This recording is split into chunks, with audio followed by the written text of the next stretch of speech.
ज्योतिष शास्त्र में काल सर्प दोष कुंडली में होना कई प्रकार की समस्याओं का आगमन माना गया है। इस दोष और उनके द्वारा होने वाली समस्याओं के विषय में विस्तार से बताया गया है।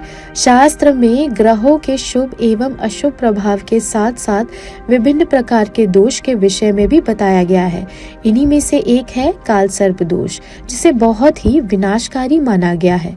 जिस व्यक्ति की कुंडली में काल सर्प दोष का निर्माण होता है, उन्हें मानसिक और शारीरिक रूप से कई प्रकार की समस्याओं का सामना करना पड़ता है।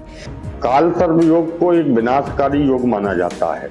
हमारे जो प्राचीन ज्योतिषी ग्रंथ हैं, उन ग्रंथों में काल सर्प योग ज्यादा उल्लेखनीय नहीं माना गया है, लेकिन आधुनिक ज्योतिषी ग्रंथों में काल सर्प योग का बहुत महत्व बताया गया है। यह काल सर्प योग जो है, यह कार्यों में बाधा डालता है। यदि किसी की कुंडली में काल सर्प योग है, यदि उसका संबंध सप्तम भाव से बनता है तो उसके विवाह में परेशानी होती है। यह काल सर्प योग उसके विवाह को होने नहीं देता है। यदि व्यापार व्यवसाय से संबंधित भावों में यदि काल सर्प योग बनता है तो वो अपने करियर में, व्यापार व्यवसाय, नौकरी इत्यादि में उसको सफलता की प्राप्ति नहीं हो पाती है, बार बार रुकावट आती है। यदि संतान भाव से इसका संबंध होता है तो संतान की प्राप्ति नहीं होती है, या संतान होने में व्यक्ति को बहुत ज्यादा संकट, आपत्ति इत्यादि आती हैं।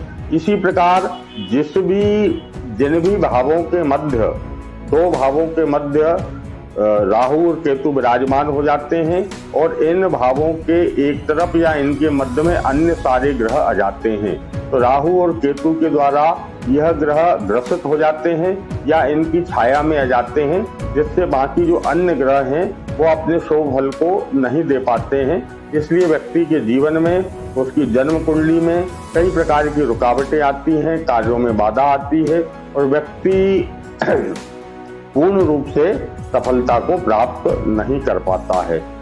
चूंकि प्राचीन ग्रंथों में इसको बहुत ज्यादा महत्व नहीं दिया गया है, लेकिन आधुनिक ग्रंथों में आधुनिक ज्योतिषियों ने इसको बहुत विनाशकारी बताया है और बाधा डालने वाला योग बताया है। लेकिन भगवान शंकर की पूजन आराधना करने से काल सर्प योग जो है वह, उसका पूरा दुष्प्रभाव जो है वह समाप्त हो जाता है। हमको भगवान शंकर की आराधना करना चाहिए, नित्य प्रति भगवान का अभिषेक करना चाहिए, ओम नमः शिवाय या महामृत्युंजय मंत्र का जप करना चाहिए। इसके अतिरिक्त किसी शंकर जी के मंदिर में जो शिवलिंग वहां विराजमान है, उस शिवलिंग को तांबे का नाग जो है दान करना चाहिए, पहना करके आना चाहिए। ऐसा करने से राहु केतु जनित जो भी उपद्रव हैं वह शांत होते हैं। काल सर्प योग द्वारा जनित उपद्रव जो बाधाएं वह शांत होती हैं। हमें हमारे कुल देवी देवता का पूजन करना चाहिए, नित्य प्रति करना चाहिए। ऐसा करने से भी काल सर्प योग जैसे जो बुरे योग रहते हैं वह योग जो हैं शांत होते हैं, उनका दुष्प्रभाव समाप्त होता है। हमें हमारे माता पिता सहित अपने परिवार के सभी सदस्यों को प्रसन्न रखना चाहिए। ऐसा करने से भी काल सर्प योग, पितृदोष, सर्प योग जैसे जो दोष रहते हैं उनका दुष्प्रभाव जो है वह समाप्त होता है।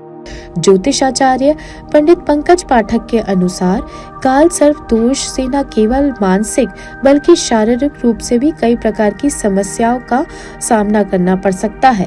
ऐसे में व्यक्तियों को कुछ विशेष बातों का ध्यान रखना चाहिए। साथ ही यह भी जान लेना चाहिए कि काल सर्प दोष के लक्षण क्या होते हैं, जिसके कारण आने वाली समस्याओं से बचा जा सके। लोकल 18 नर्मदापुरम से दुर्गेश सिंह राजपूत की रिपोर्ट। इस वीडियो में दी गई जानकारी पंडित के अनुसार है। लोकल 18 उसकी पुष्टि नहीं करता है।